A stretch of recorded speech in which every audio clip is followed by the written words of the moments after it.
Thomas the tank engine has worked his branch line for many years and knows it very well.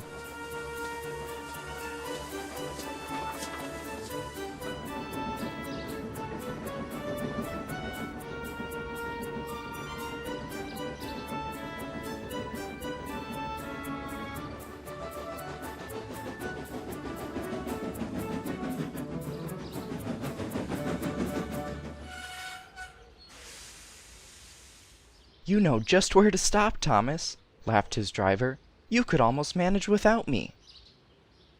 Thomas had become conceited. He didn't realize his driver was joking.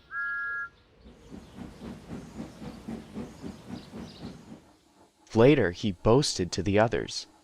"Driver says I don't need him now." "Don't be so daft," snorted Percy. "I'd never go without my driver," said Toby earnestly. "I'd be frightened." "Pooh!" scoffed Thomas. "I'm not scared. You'd never dare." "I would then. You'll see." It was dark next morning when the firelighter came. Thomas drowsed comfortably as the warmth spread through his boiler. He woke again in daylight. Percy and Toby were still asleep. Thomas suddenly remembered. "Silly stick-in-the-muds," he chuckled. "I'll show them. Driver said I could manage without him. I'll just go out, then I'll stop and wheesh! That'll make them jump." Thomas thought he was being clever, but really he was only moving because a careless cleaner had meddled with his controls. He soon found his mistake. He tried to wheesh, but he couldn't. He tried to stop, but he couldn't. He just kept rolling along. He didn't dare look at what was coming next. There was the station master's house. His family was having breakfast. "Horrors!" cried Thomas.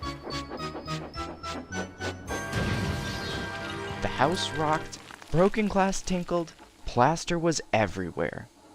Thomas had collected a bush on his travels. He peered anxiously into the room through its leaves. He couldn't speak. The station master grimly strode out and shut off steam. His wife picked up her plate. "You miserable engine," she scolded. "Just look what you've done to our breakfast. Now I shall have to cook some more." She banged the door. More plaster fell. This time it fell on Thomas. Thomas felt depressed. At last, workmen propped up the house with strong poles and laid rails through the garden. Meanwhile, Donald and Douglas arrived. "Dinna fast yourself, Thomas. We'll soon have you back on the rails," they laughed.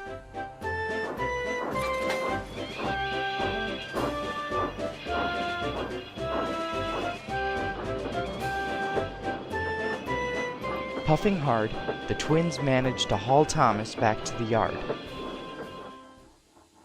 Bits of fencing, the bush, and a broken window frame festooned his front, which was badly twisted. The twins laughed and left him.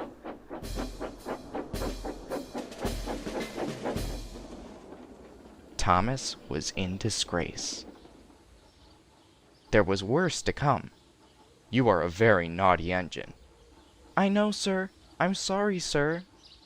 "You must go to the works and have your front end mended. It will be a long job." "Yes, sir."